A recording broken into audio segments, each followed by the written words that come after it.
Hey guys, Tate here. I get a lot of questions on how I can improve my jump forward from a downward facing dog to the top of the mat. I first start by recommending working on a pike jump, so keeping the legs straight versus knees bent and jumping forward. And the reason why I don't like teaching with the knees bent in order to develop the float. Once you have the float, knees bent are fine.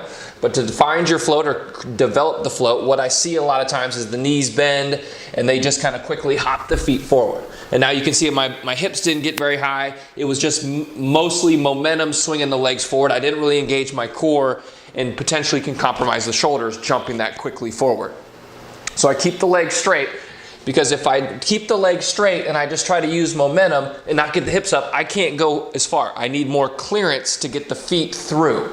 So to get the work on the pike jump or to work on that float in your pike jump, what I recommend is there's two thought process or two things that in my mind every time I go to pike jump. I think, okay, hips over shoulders, hamstrings toward the ceiling. Now the hips over shoulders are going to help you create that rainbow arc to help you float, and then thinking about your hamstrings, lifting them toward the ceiling is going to help bring the legs up, because the legs are going to be heavy, but the more you can lift the hamstrings toward the ceiling, the lighter it'll be. Obviously we want the belly to pull in and underneath the ribs, and we want to grip with the fingers. So when we come into our downward facing dog, we want to set the shoulders first. So press down through the hands, elbow creases wrap forward.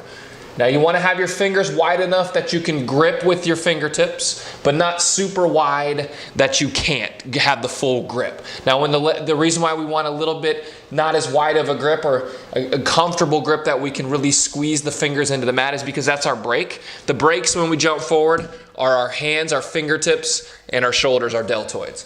So when we want to make sure we can grip with the fingers, you can see, okay, my fingertips can turn white. I'm going to come back to my downward facing dog, lift my heels, bend my knees. Again, first order business, hips over shoulders and hamstrings toward the ceiling. So shoulders, hips over shoulders, hamstrings toward the ceiling, feet down. Again, inhale, lift the heels, exhale, bend the knees, hips over shoulders, hamstrings toward the ceiling, belly draws in, press into the hands, set the feet down. Okay, so that's what you want to work on. Remember, fingertips grip, that's your break. Shoulders are also the break, so that way if you start to carry too forward, you pull back with your fingers to bring your body back. But think hips over shoulders, find that rainbow arc, hamstrings toward the ceiling, and as you set the feet down, belly pulls in, press in through the hands, feet set down gently. And you might be here, you might be able with your knees bent be able to jump forward, but you're jumping forward with too much momentum. So if you're here with your legs straight and you're just right to here, I'd recommend doing this and then just stepping forward, and every day you might get more and more towards your hands. So keep playing with it. Practice again, hips over shoulders, hamstrings toward the ceiling, legs straight to create that arch in the jump so that you can set the feet down gently.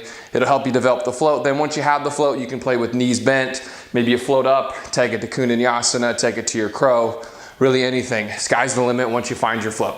Give it a go. Let me know what you think. Namaste.